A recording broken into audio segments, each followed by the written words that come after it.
Salut à toutes, salut à tous. Voici la recette pour l'Olympien parfait. Prenez un joueur courageux, solide, fiable. Vous lui faites de la place, vous le responsabilisez. Laissez-le incarner votre identité. Donnez-lui le brassard et donnez-lui les clés. Faites monter tout ça pendant 4 ans. Mélangez et vous obtenez l'Orixana. Salut Loric. C'était pas mal. Merci Bravo. d'être avec nous. Merci, bonjour. Dans le Salon des légendes. Bravo. Marjorie Fabre est avec nous. Ça va Marjorie? Ouais, ça va On est top. content, on va pas se mentir, on est content ce matin. Là, ce matin, on est de bonne humeur. On est trop contents, vraiment. C'est dur après une défaite en plus. Hein. Ouais, mais justement, tu nous apportes le soleil là aujourd'hui. Loric, merci d'être avec nous. On va Merci passer de me une petite recevoir. heure ensemble à retracer ta carrière Allez. avec Marjorie. Donc Marjorie, je t'en prie, pose la première question à Loric, la traditionnelle première question. Eh oui, la fameuse, parce que c'est vrai qu'on parle toujours plus ou moins un peu des mêmes choses selon tel et tel joueur, mais on ne parle jamais de l'important, de la réalité, de la base. Est-ce que tu peux nous raconter un peu de ton enfance?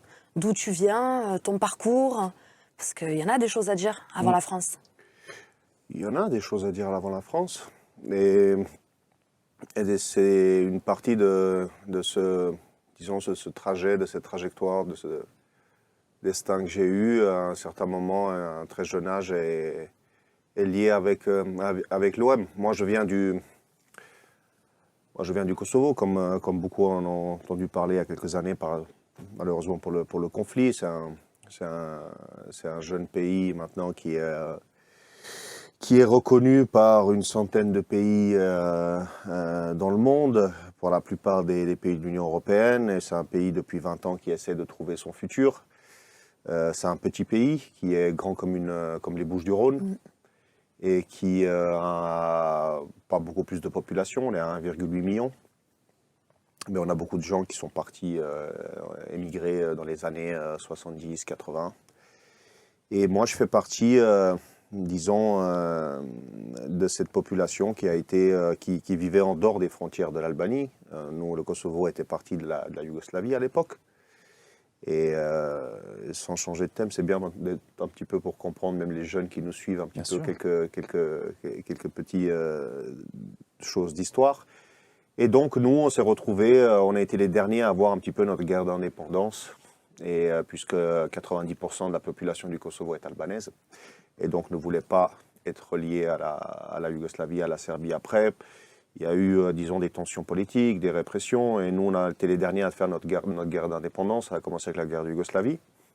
À l'époque, moi, je viens d'une famille où papa était un joueur professionnel. Il a joué même à un très bon niveau, parce il a joué dans la première division yougoslave à l'époque, qui a été une des meilleures au monde, pratiquement, où on a eu même des joueurs... Comme Skoblar qui a joué, après Stojkovic, ils ont sorti presque des joueurs extraordinaires.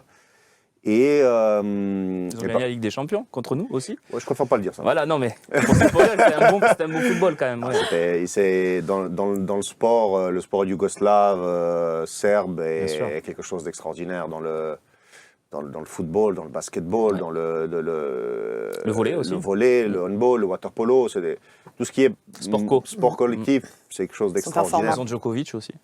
Ils ont Djokovic aussi. Bon. Et il n'y a rien à dire sur... L'ex-Yougoslavie en général, c'était un grand berceau. La boxe aussi. Absolument. Ouais.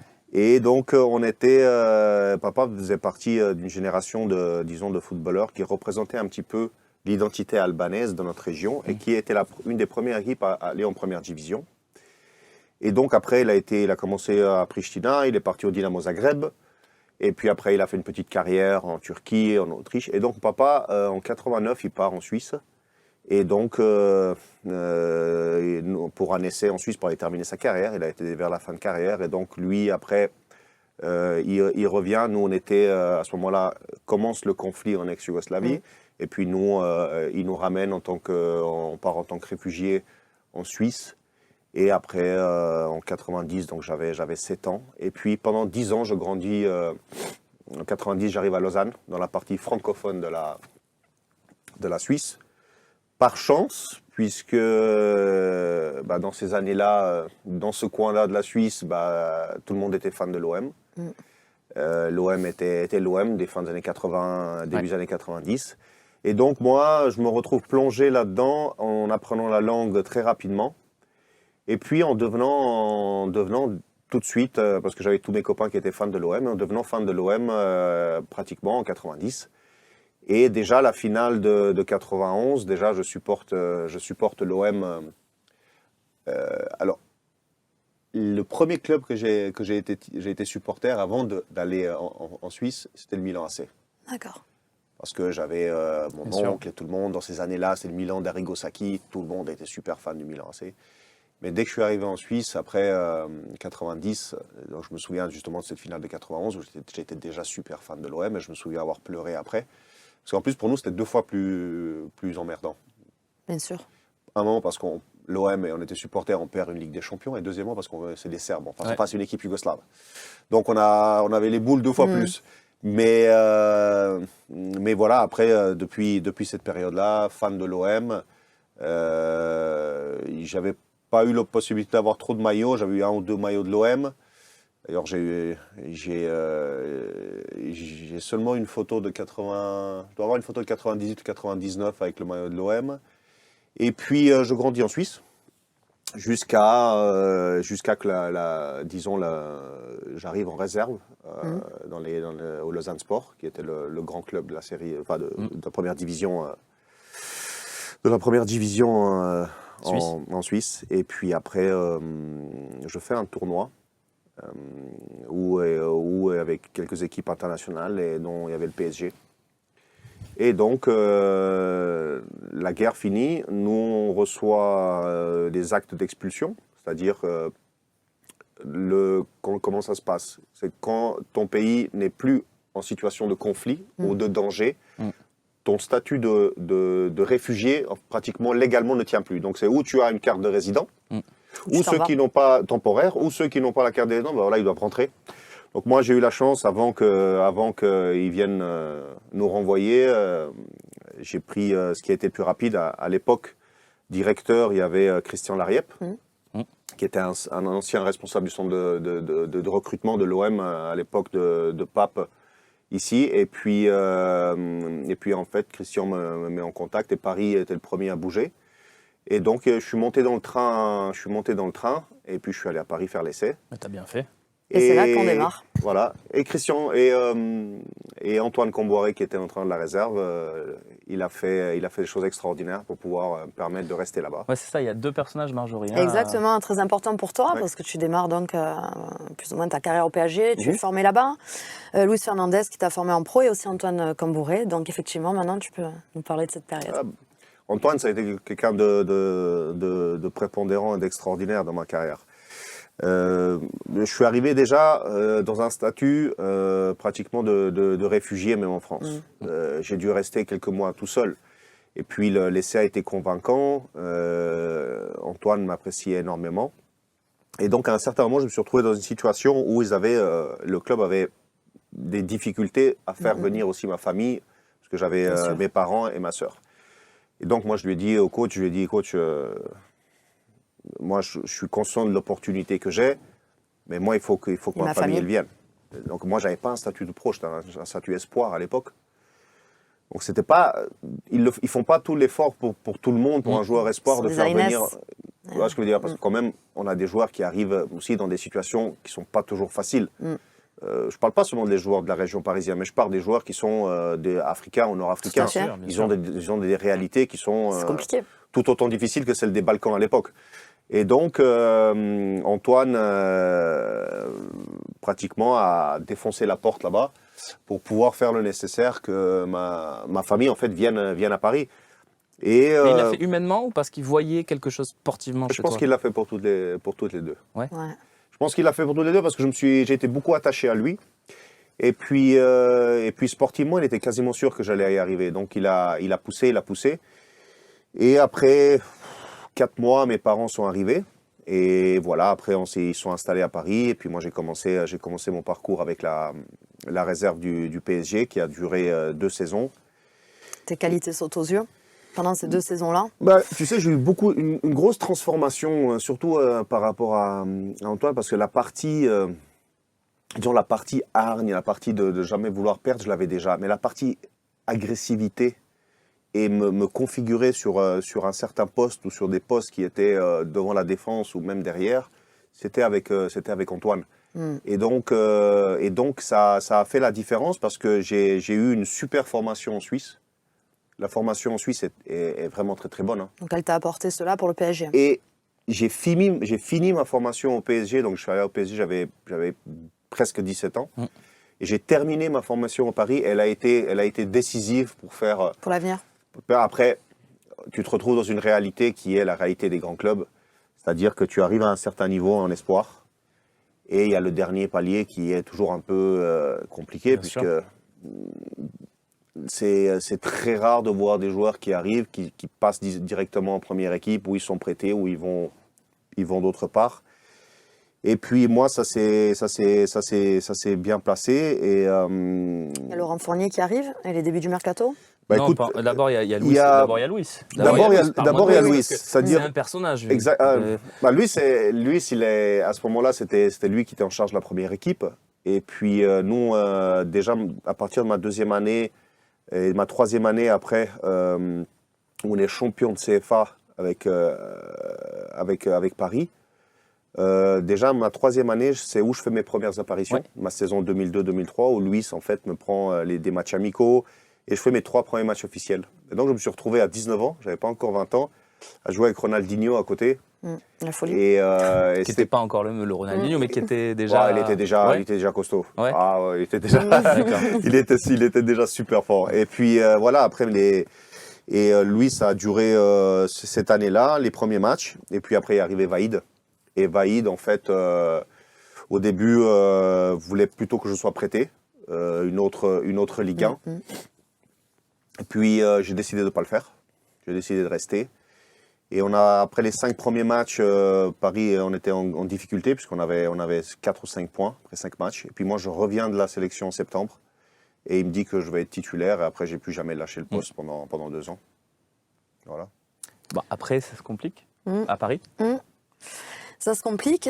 Donc voilà, comme on disait, l'arrivée de Fournier, le mercato d'été.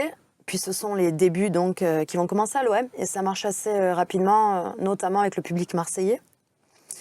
Sauf qu'il va se passer le 16 octobre 2005. Quelque chose d'exceptionnel. Ouais. Tu te rappelles cette date? Bien sûr. Tu nous Ah, racontes c'est dur un peu. surtout quand tu viens à Marseille, c'est dur de... C'est Mais pourquoi- imposé. Juste de avant, l'oublier, mais hein. pourquoi tu pars de Paris, en fait? Bah, ça a Parce que tu pars vraiment, ça part vite, ça s'est vite fait, ouais, hein. ça s'est vite fait. Ça a été assez simple parce qu'en fait, moi j'ai ressenti après 2 années que j'ai fait à Paris, ça m'a 2 années extraordinaires parce que la première, on est vice-champion, où à partir de la 5e journée, pratiquement on fait plus de points que Lyon, et on finit à 3 points derrière Lyon. On est vice-champion et on gagne la coupe. Ouais. Et l'année d'après, ça te permet de jouer en Ligue des Champions. Et en fait, je me sentais que je voulais continuer à aller sur un rythme assez rapide. Et puis, à un certain moment, après, Laurent Fournier, avec qui j'avais un bon rapport et énormément de respect, il a été super cool. Et j'avais l'impression, en fait, que j'allais être toujours un petit peu encadré dans le profil du jeune. Ça veut dire que, voilà, on fait notre projet, il fera toujours partie de notre projet. On va compter sur lui, mais... Il ne sortira pas comme un Ouais, c'est cadre. le jeune formé au club. C'est quoi. le jeune, Voilà. donc si on prend des décisions, ce sera le jeune formé au club, Ouais. et il est là, c'est pas un problème, c'est un atout du club, c'est un exemple et tout ça. Et moi, j'avais pas envie de rester dans ce profil-là, donc et ça me paraissait étroit, C'est qui vient te chercher? et personne.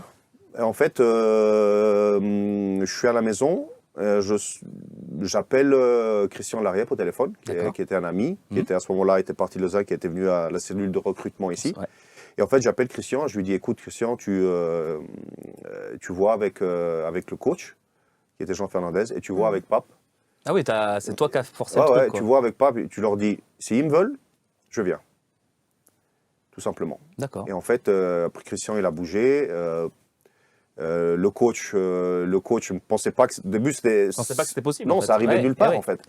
Et tenté. Marseille était en grande difficulté, puisqu'on était avant-dernier, C'est vrai. au 18e. Et puis, Jean Fernandez ne croyait pas trop que ça allait pouvoir se faire. Il me dit, bon, jamais le lâcher, c'est pas possible.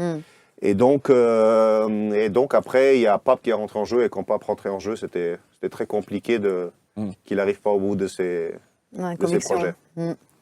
Cette saison-là, vous finissez donc 5e avec 2 points de retard sur la Ligue des Champions. Surtout, ça reste une déchirure pour les supporters. Il y a cette défaite donc finale contre Paris. Ouais. Il y a deux Je t'en matchs, souviens bien. deux matchs contre Paris cette saison en fait. Tu as le match où tu mets ce but de la tête magnifique et puis il y a évidemment la déception de la coupe. Quoi. Bah, écoute, l'année dans laquelle on avait commencé, on avait genre 5 matchs 2 points, 5 matchs 3 points, quelque chose comme ça. Et on avait fait quand même après un rythme qui était largement un rythme de Ligue des Champions. Je parle à partir du match de la Corogne. Parce que moi, je suis arrivé le lendemain, tout de suite après. Ah oui. D'accord. Et à partir de là, on a eu un rythme de Ligue des Champions. Mais on l'a manqué très peu. Mais il y a eu déjà cette année-là, à mon arrivée, un groupe d'arrivées de joueurs qui a consolidé, qui a créé un noyau qui a permis après à l'OM de rester sur une dynamique et de pouvoir jouer régulière et jouer au niveau. Parce que moi, je suis arrivé avec Pamad, avec Franck, avec Wilson Oruma. Après, il y a Sabri qui est venu aussi. Il y a Taïwo qui a commencé à monter aussi. Il y a Taïwo qui a commencé. Donc, on est arrivé un groupe de 4-5 joueurs ensemble. Et puis, on s'est tout de suite mis avec les joueurs sur place. Il y avait Samir qui était jeune, qui avait commencé l'année d'avant, qui avait 17 ans. Et donc, on a été rapidement. Il y a un joueur après qui est arrivé en cours de saison qui a été extraordinaire pour nous aussi, c'était Mika Pagis. Et donc, ce noyau a fait que c'est parti après dans la saison, comme je l'ai dit, il y a des moments. Et puis contre Paris, il y a ces 3 matchs qui sont 3 matchs complètement fous. Le premier qui me permet, après une longue série, dont moi je jouais de l'autre côté, de pouvoir gagner contre Paris, 1-0.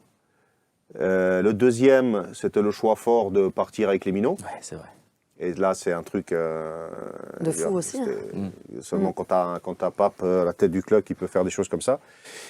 Et ce qui était extraordinaire, c'est qu'il avait une telle aura que quand il voulait prendre une décision, parce que c'est dur des fois de prendre une décision à Marseille sans de voir un petit peu comment ça répond, voir un petit peu comment réagit la ville, comment réagit tes supporters, très compliqué, hein. comment réagit la politique. Même les joueurs, leur dire tu vas pas aller au parc. Mais c'est ça qui était Pape me dit, les gars... Il faut réfléchir à tout le temps. Et on sait que s'il le dit, il a passé déjà à 360, il a déjà sondé un peu ce qui se passe dans la ville. Tout à fait. Donc il prenait la décision, c'est toi le boss, tu dis, nous on fait. Et donc après, ce qui était intéressant, parce qu'ils ont fini avec ce 0-0, et nous on était sur une dynamique qui était très haute, et on arrive à ce match-là en super favori. La Coupe de France, la finale. En Coupe de France, pouvoir gagner un premier trophée après très longtemps.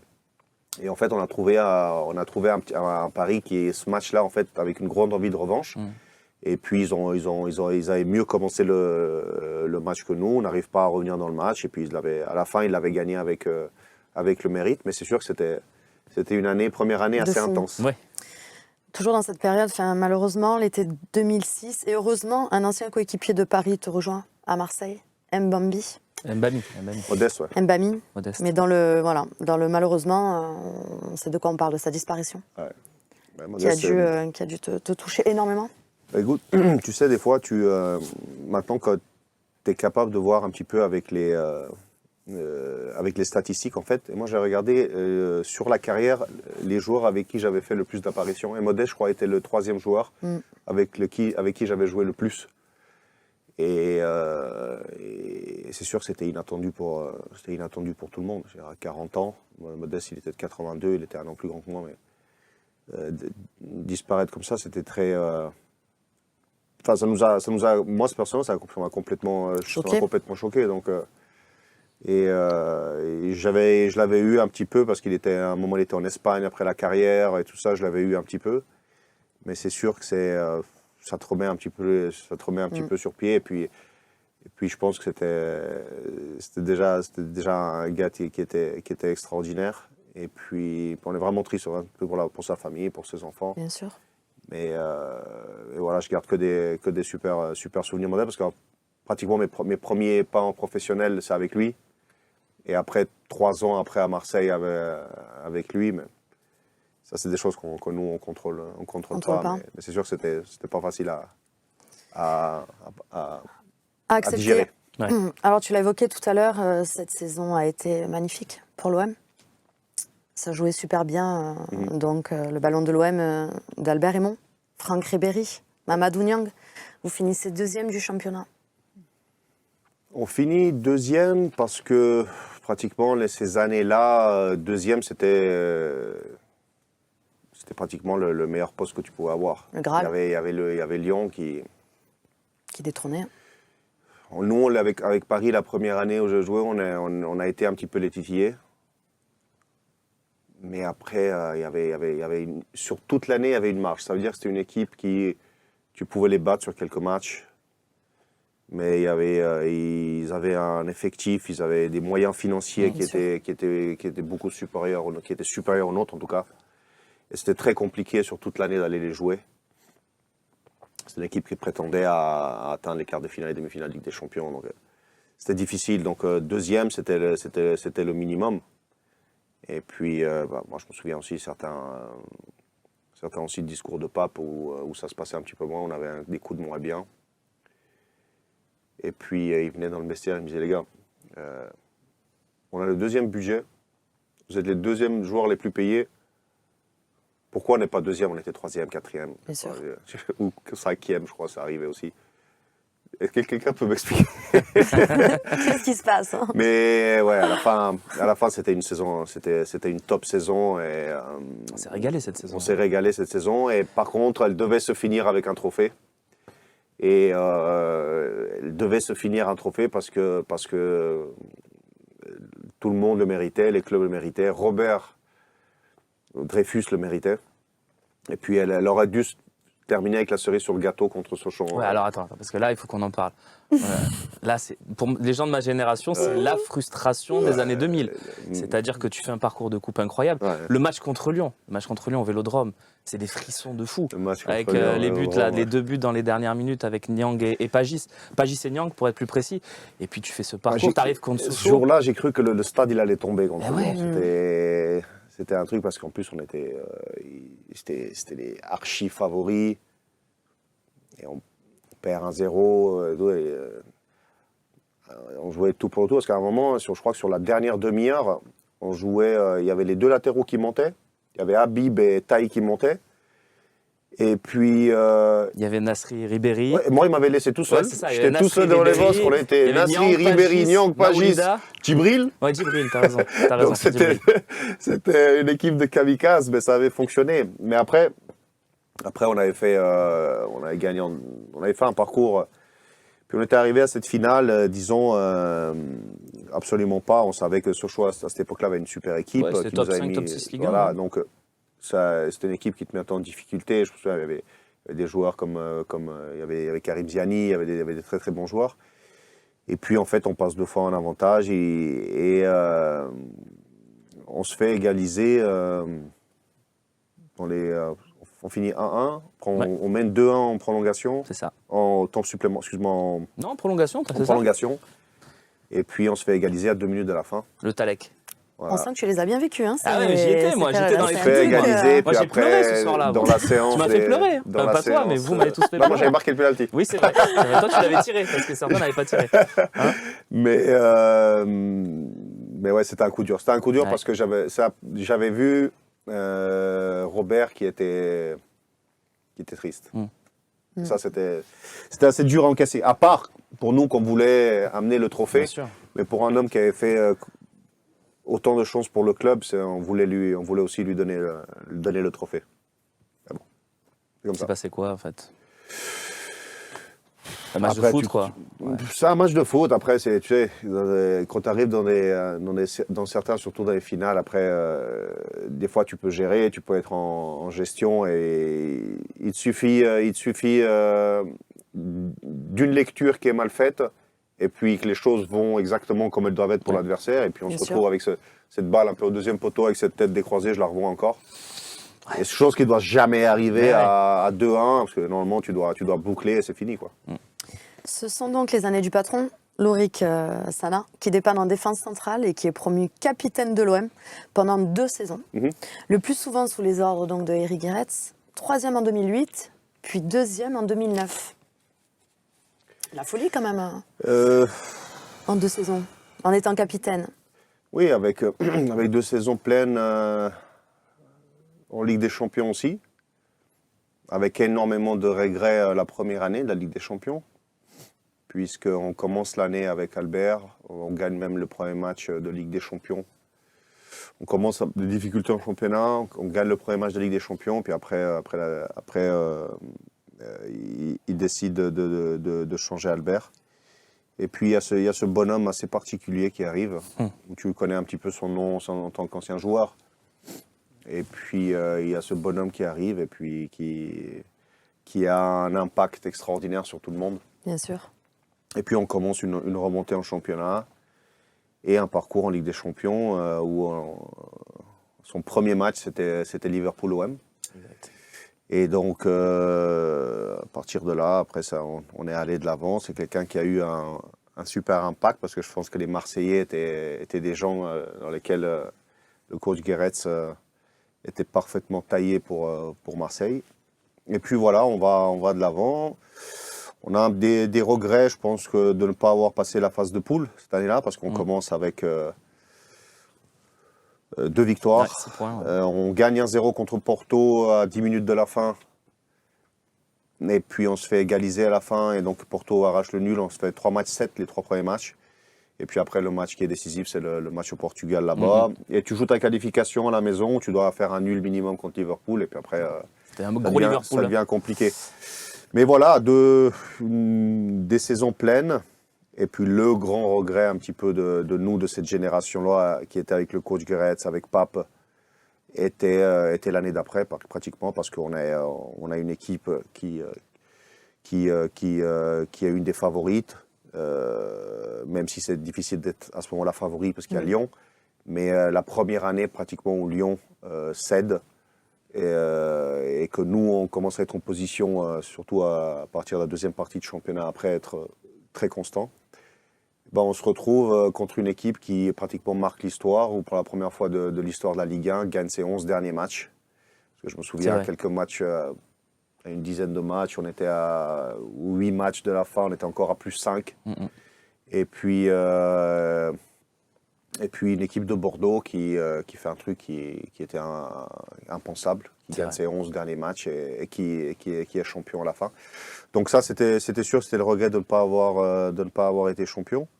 Mais je pense qu'on avait fait un parcours largement de champion. Et puis, en tout cas, pour les gens, on était une équipe dans laquelle ils se voyaient. Est-ce que tu n'as pas un autre regret? Je vais expliquer ma question, c'est-à-dire, début des années 2000, on a la période Drogba en Coupe d'Europe avec la finale de Coupe d'Europe. Après vous, il y a eu Deschamps qui va en quart de finale de Ligue des Champions avec une très belle campagne. Après ça, on a l'équipe de Garcia qui arrive à aller en finale d'Europa League. Tu vois où je veux en venir, c'est-à-dire que vous n'avez pas marqué de votre empreinte les campagnes européennes, notamment en Europa League. Moi, je vois les noms de ceux qui vous ont éliminé, le Zénith et le Shakhtar. Pas déçu Les sur deux, ça, les deux qui ont gagné. C'est vrai, mais bien répondu. Mais t'as pas quand même une petite déception là-dessus? Les deux parce oui, que les matchs sont pas... justement, mais tu sais, la déception est justement pour cette raison-là. Parce qu'en fait, on se fait éliminer par ceux qui ont gagné. Et sur les matchs-là, on est pratiquement meilleur. Mais c'est pour ça que je te dis ça. Moi, je les ai vus, donc, les matchs aussi. Et je te dis, potentiellement, on avait des équipes, on avait l'équipe pour gagner, pour même gagner l'Europa League. Après, c'est sûr que tu passes les quarts de finale, tu dois quand même demi-finale, tu gagnes la finale. Donc, on peut les rallonger le chapeau. Mais le Zénith, 2-0 ici. Non, 2-0. Non, pardon, 3-0. 3-0. 3-0 ici. 3-0, c'était hier soir. Et on gagne 3-0 ici. Et 89e minute, Arshavin met le 3-1, un but extraordinaire. Oui, c'est ça l'histoire, t'as raison, bien sûr. Il met le 3-1. Et on se retrouve à jouer le match retour dans un terrain pourri en Russie, où ils n'avaient pas encore le nouveau stade, au mois de mars. Ouais. Et ils gagnent 2-0. Donc, élimination. Et donc, élimination. Et après, avec le Shakhtar, c'est une équipe quand même qui était régulièrement, qui était top en Ligue des Champions, qui sortait avec les Brésiliens, avec Adriano et tout ça. Et c'était un match super équilibré. À la fin, c'est eux qui passent. Mais oui, c'est sûr que la partie européenne était une partie qui était importante. Mais nous, ce qu'on voulait surtout, c'était déjà de regagner un titre, mais de redevenir champion de France. Et ça nous prenait beaucoup d'énergie. Alors, il y a quelque chose qu'on veut comprendre, que tu vas nous expliquer. Pourquoi tu pars alors que les bases pour le titre sont quasiment posées? Je l'avais déjà dit, non? Que l'OM va tout voir avec l'arrivée de Deschamps. Il y a comme cette arrivée de Deschamps aussi. Pratiquement, je le sais déjà à avril que je vais partir. Ah ouais? Ouais. Parce qu'en fait, moi, ce qui était important, j'avais absolument pas de projet de partir. Ça me passait pas beaucoup par la tête. Tout simplement parce que j'étais dans l'endroit où j'étais bien. Le club avait même les intentions de me reprolonger. Et en fait, ce qui se passe, c'est que en amont du club, en amont des clubs, il y a des gens un petit peu qui... les derniers mois, c'est-à-dire à partir de février-mars, on comprend un petit peu quelque chose qui ne va pas bien avec Robert. Et puis, il y a Pape qui est dans une situation un peu plus fébrile avec le conseil d'administration. Et il y a Eric Guéretz qui voulait un petit peu des certitudes que les choses allaient en avant, puisqu'on se retrouvait avec une situation club qui était avec une base de joueurs qui était quand même importante, avec une situation financière qui était très importante. Et donc, moi, ce que je voulais, c'était tout simplement de continuer avec Pape et avec Guéretz. Et puis, on savait après que le coach il me dit, Lorik, je pense pas que je vais rester parce qu'il y a quelque chose qui tourne pas rond. Quelque chose qui cloche. Ils font pas ce qu'il faut faire pour nous laisser de l'avant. C'est-à-dire que quand le coach Guéretz est parti et puis que même la situation de Pape était... Moi, à ce moment-là, j'avais déjà pris ma décision. Tu as compris qu'il allait partir aussi à ce moment-là? Non, tout simplement, je leur ai dit à Pape, si le coach part, moi je pars. D'accord, ok. Donc, c'était clair. Voilà, après, je savais pas encore où j'allais partir. Didier Deschamps m'avait appelé. Il a été super, il a été top, il voulait quand même me tenir, il voulait continuer à travailler ensemble. Oui, parce qu'on te raconte beaucoup que c'est Deschamps qui te voulait pas vraiment, alors qu'en fait, c'est pas forcément ça. Non, au contraire, moi j'étais en sélection, je préparais un Albanie-Portugal, le coach m'avait appelé. Il me dit, Lorik, je sais le Pape m'a dit que tu voulais partir et tout ça. Il me dit, écoute, moi, il me parle déjà un petit peu comment il voulait jouer. Il t'aurait mis un sentinelle? Ouais. Invitation. Oui, parce qu'en fait, si moi je restais, il prenait pas Mbia. D'accord. Et donc, il me parlait déjà un peu, mais je lui ai dit, coach, c'est pas la peine, quoi. C'est des choses, ça n'a rien contre lui, au contraire. Moi, vu le personnage, il a marqué après encore plus l'histoire du football français. Et j'avais aucun doute que le club, même avec les gens qu'ils avaient amenés, parce qu'il y a Gabi qui est arrivé, il y a Lucho qui est arrivé, l'équipe elle allait faire encore un pas supplémentaire. Mais je lui ai dit, à un certain moment, il y a des choses qui se font sur le principe et sur le respect. Donc moi, il y a des choses qui ne me plaisaient pas comment elles étaient faites. Et voilà, il faut une certaine solidarité entre les personnes. Donc moi, à partir du moment où Guéretz et Pape étaient mis en discussion, on va le dire clairement, tu ne te voyais pas continuer avec l'équipe de la Brune, quelque part? Sans dire les noms, mais... Moi, je le connaissais pas. Mais après, moi, je l'ai rencontré. Tu sais qu'il est venu me chercher après, ma dernière année. Donc moi, je le connaissais pas personnellement, j'avais rien personnellement contre lui. Mais tout simplement, je trouvais complètement un truc de folie, un club qui a été géré d'une manière extraordinaire pendant des années, avoir un patrimoine de joueurs, avoir une histoire avec une identité qui revient, avoir des performances qui reviennent, qui vont seulement en crescendo. Je voyais pas, mais après, c'est pas ma position en tant que joueur et de capitaine de décider ce qui va se faire. Loin de là. Par contre, je prends mes décisions, et mes décisions étaient que si mon entraîneur et mon président ne sont pas, moi, je les suis. Donc, à ce moment-là, c'est ce qui était fait. Hein? Tu l'as regretté? Non, pas du tout. Je l'ai pas regretté. J'ai surtout regretté qu'on n'a pas été champion. Mais après, l'OM était...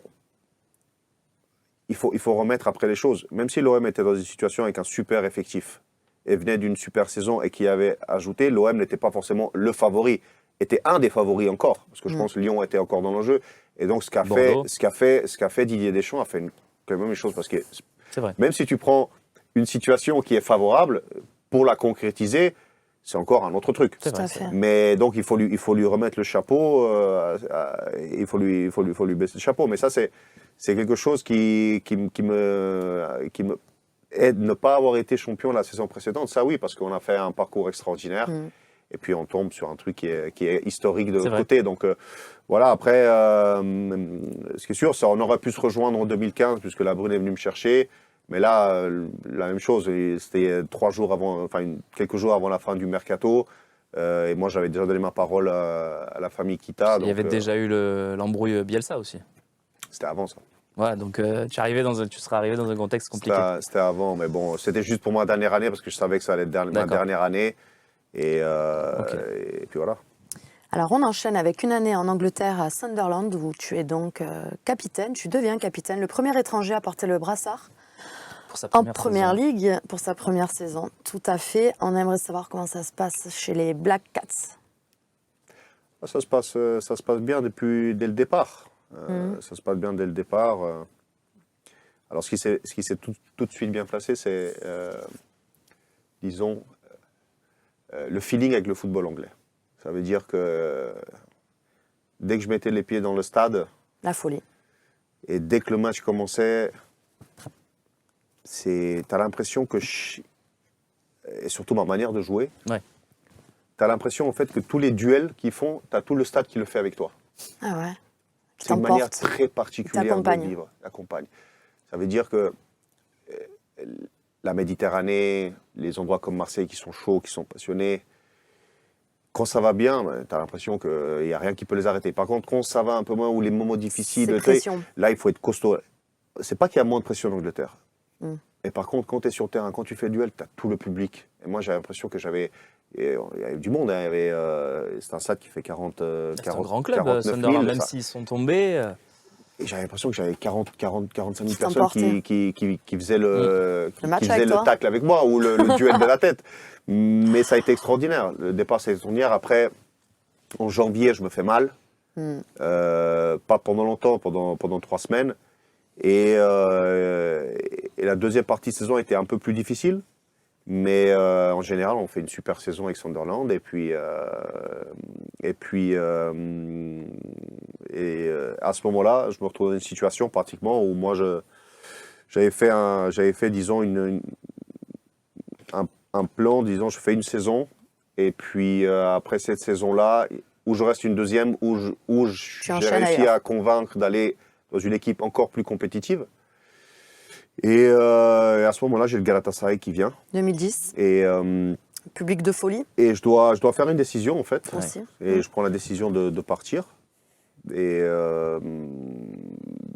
après, le regret que j'ai dans ma carrière de passage, c'est mon passage à Galatasaray. Pas le choix de Galatasaray, mais parce Mais la que... saison. Et surtout la saison. Parce que quand je suis allé à Galatasaray, je pensais que j'y allais rester plusieurs saisons ou même que j'allais finir ma carrière. Ah ouais, et ça n'a pas été le Pourtant, cas. partant C'était très une jeune, année. hein, 27 ans.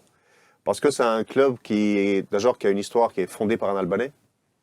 C'est Et vrai. qui a un club qui a 20 millions de supporters dans le monde. C'est un ouragan. Et quand je suis parti, j'ai dit je vais faire un petit peu ce que je suis habitué à faire. Et puis, je vais gagner le respect de moi. Puis, si je vais y rester quelques années, j'avais signé 5 ans, je voulais rester plusieurs années. Et je tombe dans une des saisons les plus difficiles de Galatasaray, dans le club même. Et puis, on ne se qualifie pas en Europe, ce qui était une chose difficile Ouais, pour bien sûr. Galatasaray.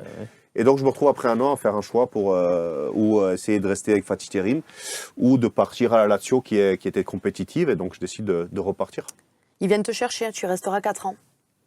Tu subis pas mal de blessures cette année-là, mais tu remporteras finalement ton plus beau titre, la Coupe d'Italie. Oui, parce que bon, la Coupe de France, on la compte pas avec Paris. Celle de Paris, c'est pas le plus beau titre. 2004, c'est pas ton plus beau titre, c'est la Coupe d'Italie. Et contre la Rome. Ouais, il y a la En Roma en finale. plus, c'est une Alors, grosse la finale. Coupe de France, elle est plus belle, Esthétiquement. esthétiquement. Oui, ça, on est d'accord. Mais Et on la voudrait bien. Et on la voudrait bien cette année, hein. c'est un trophée en France qui compte beaucoup plus. Mais en Italie, l'avantage, c'est que tu as deux nationales. C'est-à-dire que tu as le championnat et la coupe. Il n'y a pas de coupe de la Ligue ou d'autres trophées. Donc, et la chose particulière, c'est que j'ai eu la chance de jouer pas mal en Europe, de finir 4e avec la Lazio, de finir 3e avec la Lazio, de faire un quart de finale d'Europe où on se fait sortir par une équipe qui est moins forte que nous, on se fait sortir par Fenerbahçe. Mais la chance de pouvoir faire partie de l'histoire, parce qu'en fait, le derby romain est un derby très chaud. Oui. Et on arrive en finale et pour la première fois de l'histoire, en presque 80 ans, il y a une finale Rome-Lazio. Et donc, c'était pratiquement pour les deux un des matchs les plus importants de leur histoire et le derby le plus important de leur histoire. Et en fait, l'équipe qui allait gagner allait rester dans l'histoire du club pour toujours. Et donc, moi, j'ai eu la chance de faire partie de cette génération et de jouer le match. Et on le gagne 1-0. Et donc, pratiquement, maintenant que je vis à Rome, chaque fois que tu rencontres quelqu'un, Ah bah oui, tu parles de ça. t'es là. Et cette année, on fête les 10 ans. Donc, déjà, ils sont en train de préparer Tu le vis à lit. Rome? Je vis à Rome, ouais. Tu t'es installé du coup?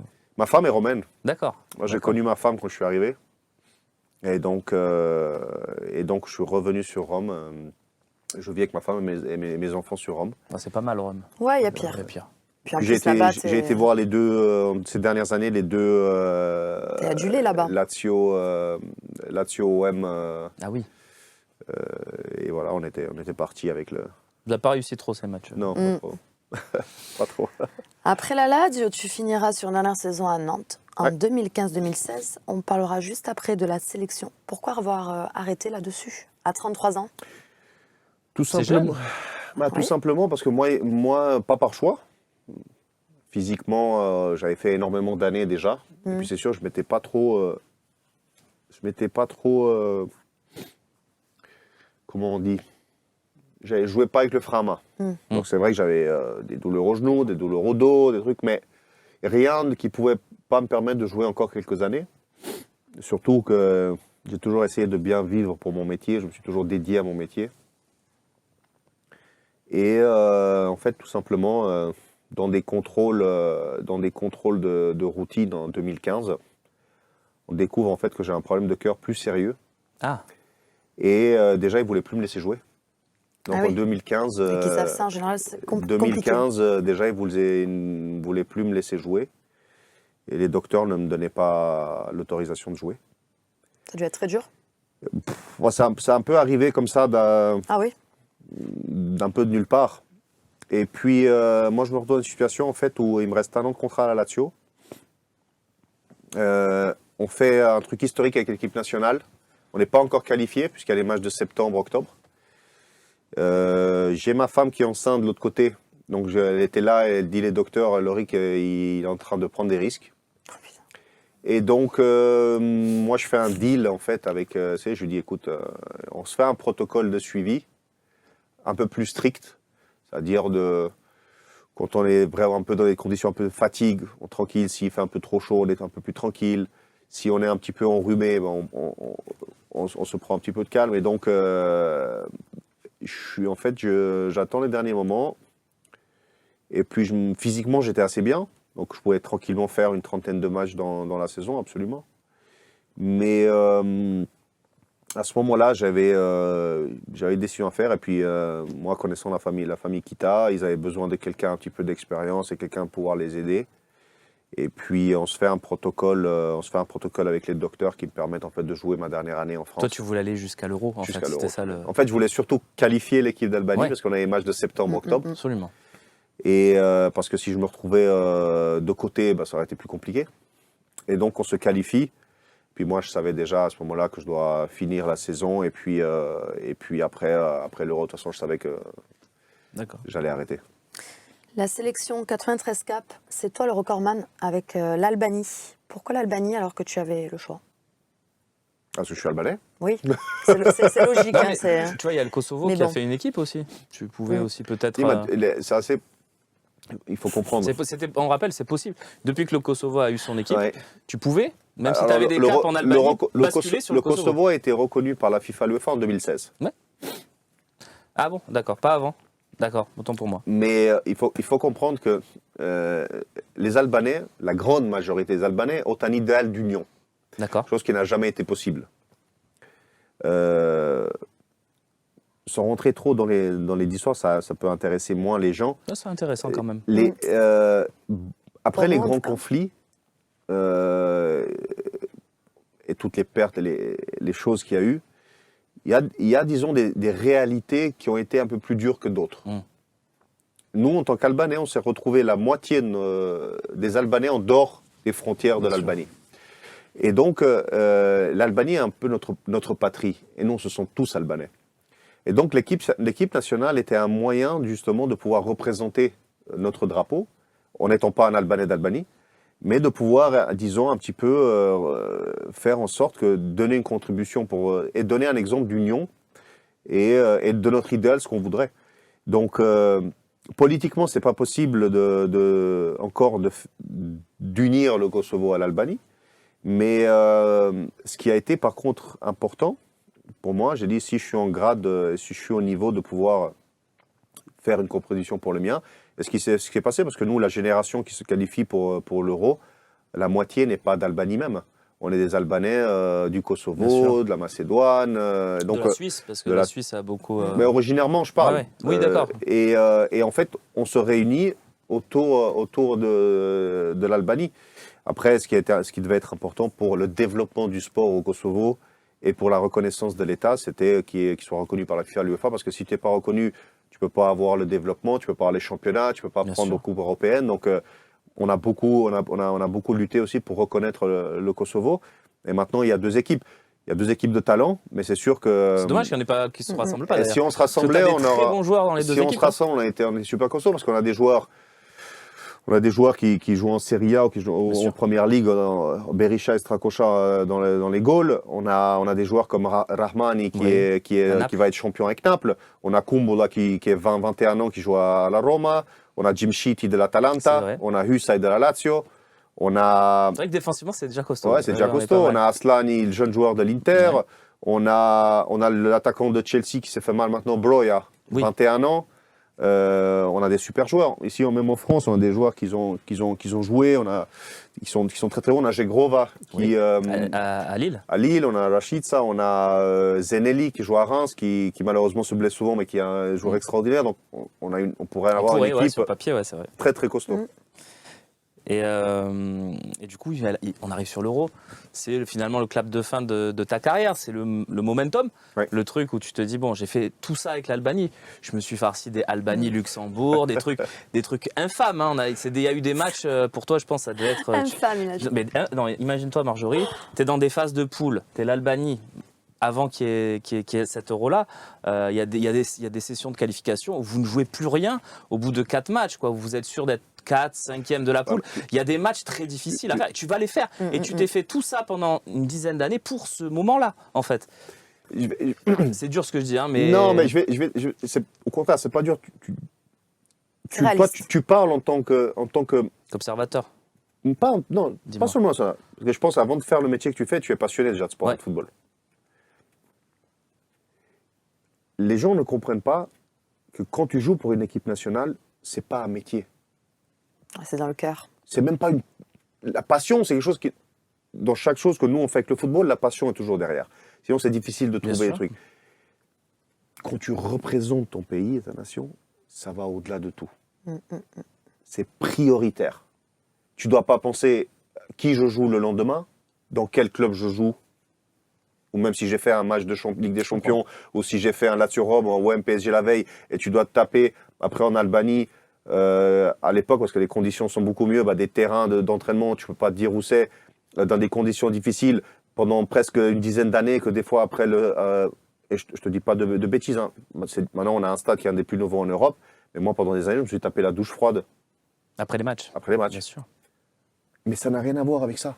Tu y vas pour quelque chose qui te tient à cœur. La patrie. C'est La vital. patrie. Et chaque match, je l'ai joué à 3000%, et chaque match, je l'ai joué avec un. Parce qu'à partir du moment, quand tu mets un maillot d'un club, il y a toute une histoire derrière, il y a des gens, il y a des millions de supporters. Il y a des employeurs aussi. Quand tu enfiles ton maillot de l'équipe nationale, il a un poids qui peut pas être comparé à rien d'autre, même si c'est l'Albanie, ou même si c'est le Luxembourg. Bien sûr, bien sûr. Et ça, les gens ne le comprennent pas. C'est pour ça que moi, quand j'ai fait le choix, je l'ai fait le choix parce que pour moi, c'est ce qui me tenait à cœur. J'ai pas fait le choix.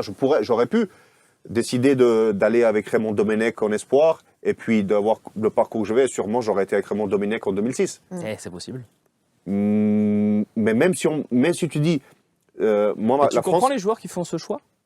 mais c'est leur choix. Parce que toi, ton discours, il est. Franchement, ça me met les poils quand tu me dis Ah ça. oui, oui, bien sûr. Mais il y a peu de joueurs qui pensent ça. Enfin, dans les grandes nations, le football, il est plus Si, mais trop comme ça. après, il tu y en a vois. beaucoup, tu sais, il y en a beaucoup que je comprends parce qu'il y a beaucoup qui sont nés ici.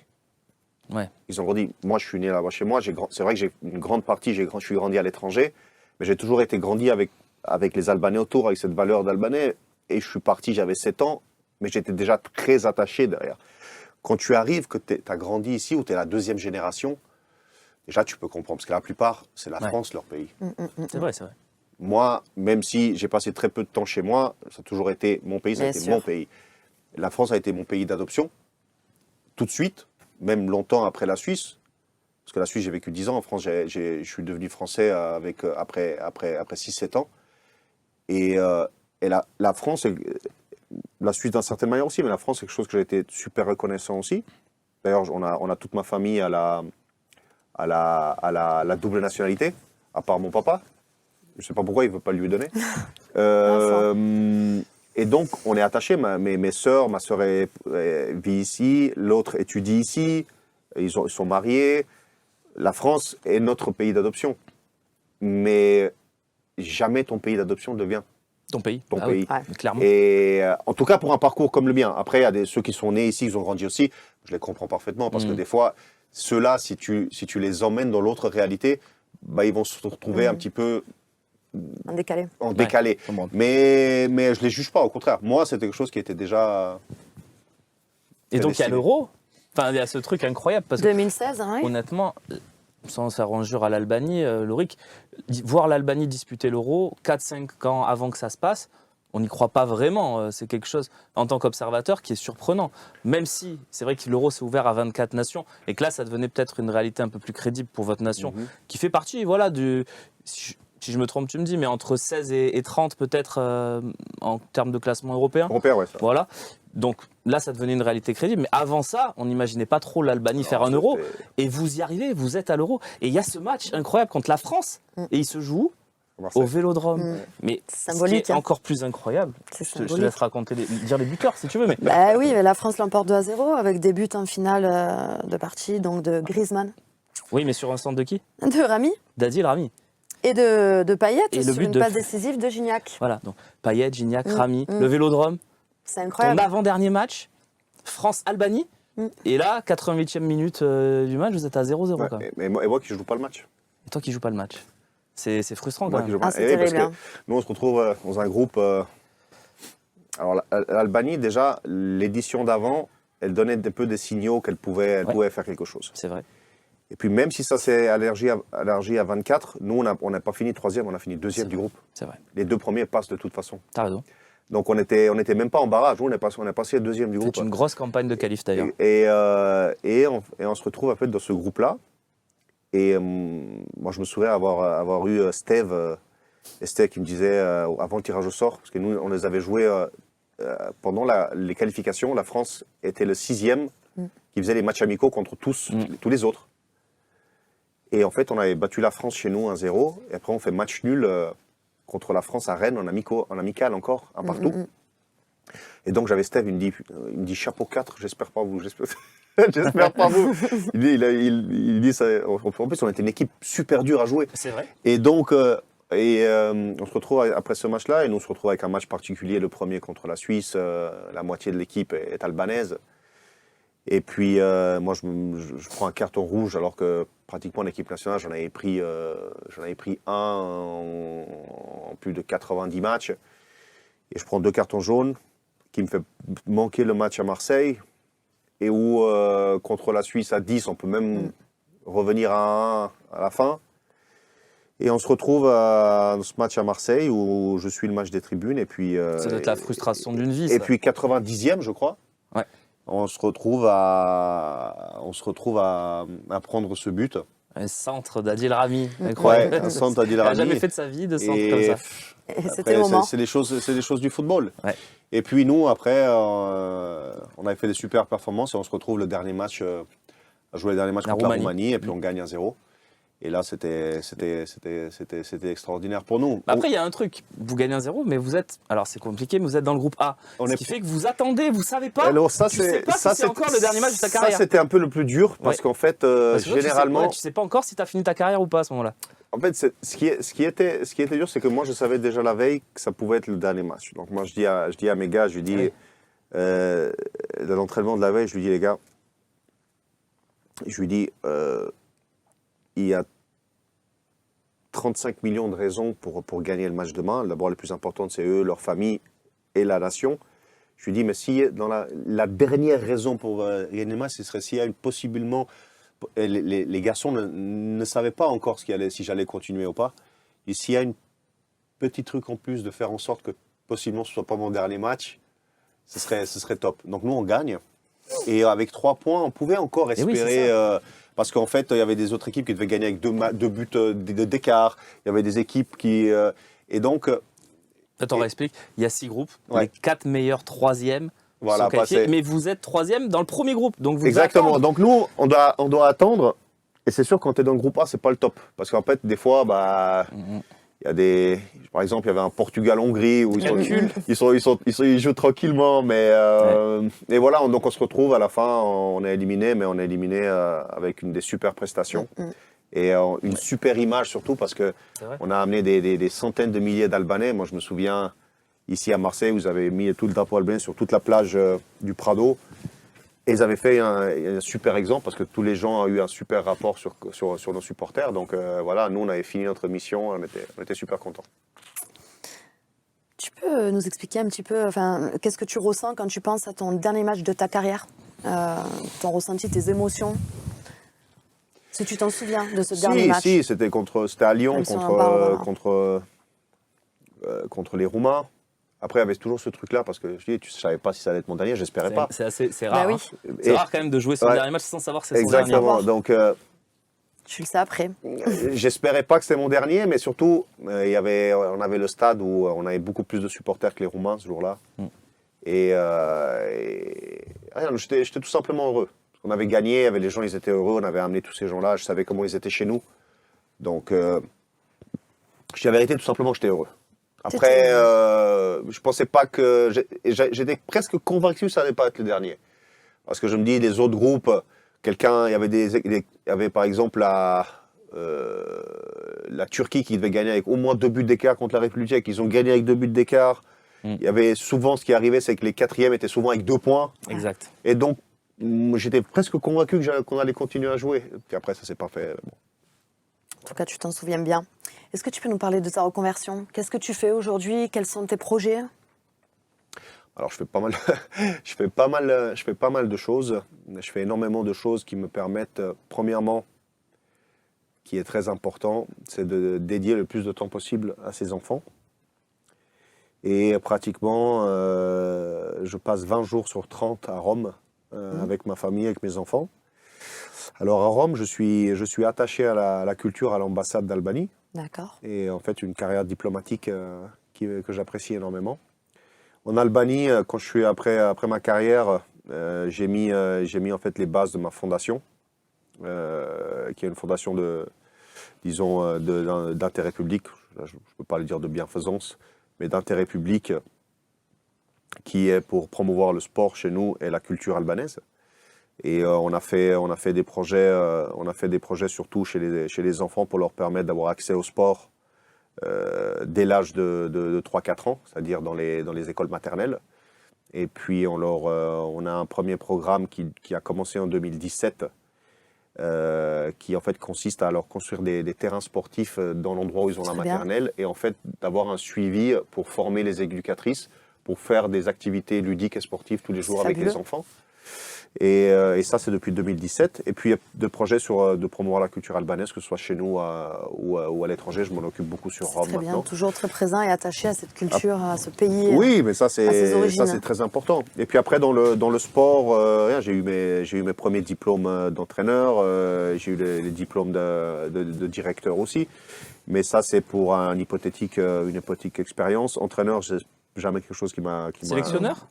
Non, même pas. pas Non. quelque chose qui m'a attiré parce que je pense que je le vivrais. Sélectionneur comme moi, en tout cas pas de l'Albanie parce que je le vivrais, je le vivrais assez difficilement. D'accord. Dirigeant, c'est quelque chose qui pourrait se faire dans le futur. Mais je suis resté dans les médias. Ça fait 6 saisons que je fais la Ligue des Champions. Oui, on te Ah voit oui, tout beau voilà. sur Instagram, là. Ouais, c'est Hein, ça. Ouais, ça on t'a s'en plu, a vu d'ailleurs, cette les semaine. photos. J'ai dit oui, il est consultant. Ouais, je fais depuis Voilà. 2017. Je fais le consultant sur le studio avant et après le match. Et puis les finales. Et c'est bien. C'est bien d'avoir toujours un pied dans ton milieu, quoi. Oui, non, absolument. C'est une Après, tu sais, passion. nous, on s'en enlève pas. La passion et la Voilà. passion. Mais c'est un bon job, en fait. Là, le métier, ça me plaît, c'est sympa. Tu restes là-bas dedans. Bah, bien sûr. Et l'ambiance est sympa. Et puis après la Ligue des Champions, il y a pire, quoi. Ouais, Oui, il y a oui. pire. Bah, si tu étais consultant sur le championnat albanais, ça aurait été plus compliqué, non Ouais, Pense- Je le suis, hein.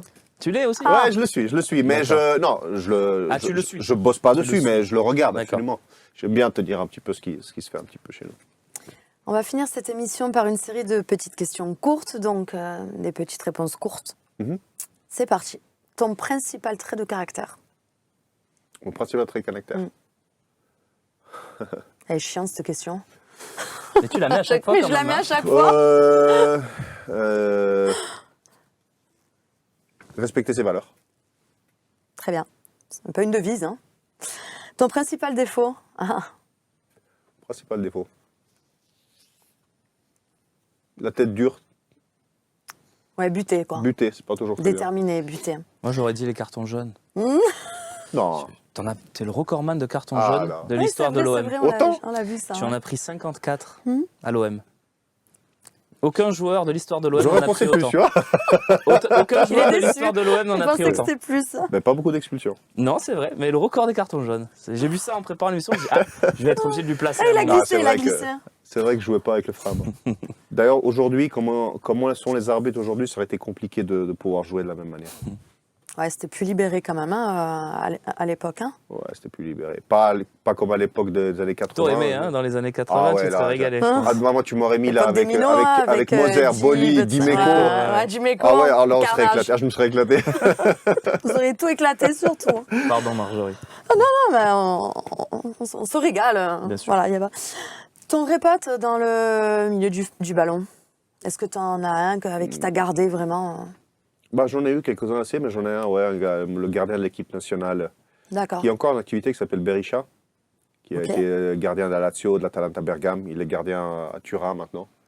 Et puis, c'est quelqu'un qui jouait quelques années en équipe nationale, et puis j'ai gardé un bon rapport avec lui. D'accord.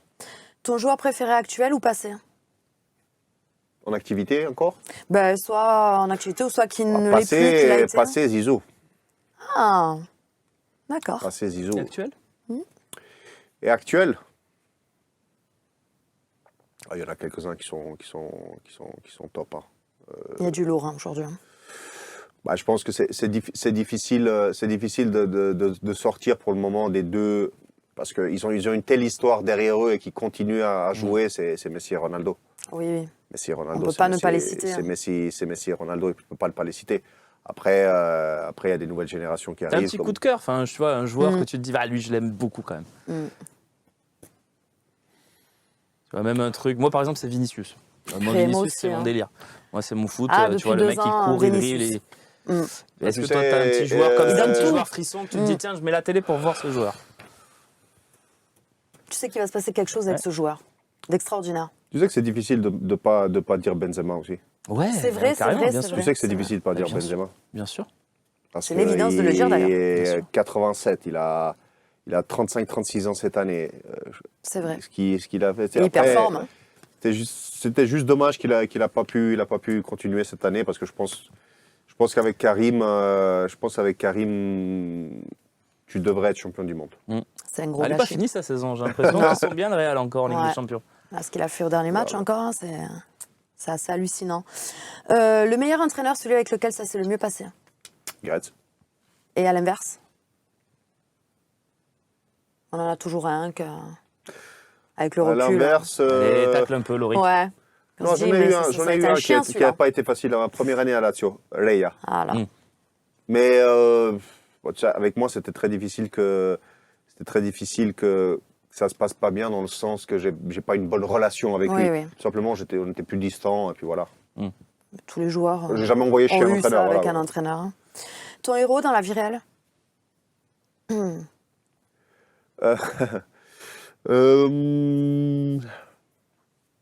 Bah, je vais faire l'Albanais de service. Mère Teresa, Voilà, très bien. Tes passions hors football? l'archéologie, Ah ouais, pas c'est l'histoire. original. L'histoire. Ah, l'histoire et l'archéologie. C'est Pourquoi original. Je sais pas, j'ai toujours intéressé à l'histoire. Ben, c'est bien. J'aime- Et là, on est en train de faire la Non, tienne C'est bien, c'est bien. depuis une C'est heure. vrai qu'on fait ton histoire. Ouais. Cette dernière question, par contre, ne demande pas forcément une réponse courte. Allez. Tu peux épiloguer et développer. C'est la dernière. On va finir cette émission C'est sur la fin ça. de l'émission juste après. Ouais. Ok, d'accord. C'est Vas-y. dur, franchement. Non, non, mais c'est- vas-y, monsieur. Là, c'est me très dur prépare, pour là, moi je de me me prépare. dire que c'est fini. Vas-y, c'est- Marjo. Voilà. Si tu as un seul moment dans toute ta carrière Mhm. à nous raconter, hein, celle qui te donne vraiment des frissons, une nostalgie de ouf, que tu as du mal même à en parler des fois, ta famille, même si tu en as envie, un moment vraiment que tu retiens, qui te prend les tripes, qui t'a marqué toute ton histoire. Bon, un seul, c'est sûr qu'il y en a eu pas mal, mais je pense que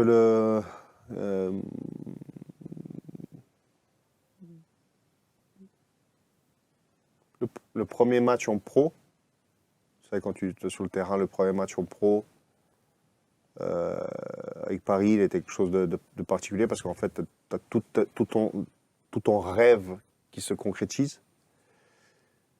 Et puis un peu dans la même catégorie, je dirais le premier match avec l'équipe nationale. Parce que quand tu rêves tu sais, de mettre un maillot et puis que tu l'as, ça pour moi, je le mettrais en numéro 1. Après, le premier match en pro avec Paris, et puis quand tu es gamin, que tu supportes un club comme moi, j'ai supporté l'OM, et la première fois que j'ai mis le maillot de l'OM, mais comme joueur, pas comme supporter. Voilà. D'accord. On a les frissons, nous, Ah à ouais, chaque bah fois. moi j'aimerais bien vivre. Moi C'est- j'aimerais bien raconter mon premier match avec le maillot de l'OM. Malheureusement, ça n'a pas été possible. Ton Ça a pas fils, été possible. peut-être Bah écoute, Peut-être le fiston, on verra. et voilà. Bah merci. Voilà. Merci. Merci Laurie. Merci beaucoup. C'était un plaisir. Merci à toi. Merci Marjorie. C'est un plus plaisir. qu'un plaisir, on n'a pas de mots. Voilà, c'est un honneur. Avec grand plaisir. On espère le meilleur pour tous les Marseillais et puis pour le club. Et voilà, en espérant qu'ils rendent fiers. Mais je pense que le club est entre d'assez bonnes mains. Je pense qu'avec Avec Pablo. continuant comme ça devrait pouvoir le faire. Et puis que aille peut-être chercher cette fameuse Coupe de France On espère. qui vous a manqué à l'époque. Merci beaucoup Laurie, c'était Un plaisir. vraiment un plaisir. Merci beaucoup. J'espère que cette émission vous aura plu. N'hésitez pas à la commenter et à nous faire tous les retours que vous voulez dessus. Mais je suis sûr que ça vous a plu. Merci Marjorie pour un merci à nouveau toi. Salon des légendes. Bientôt Ouais. sur le Phocéen. Ciao, ciao.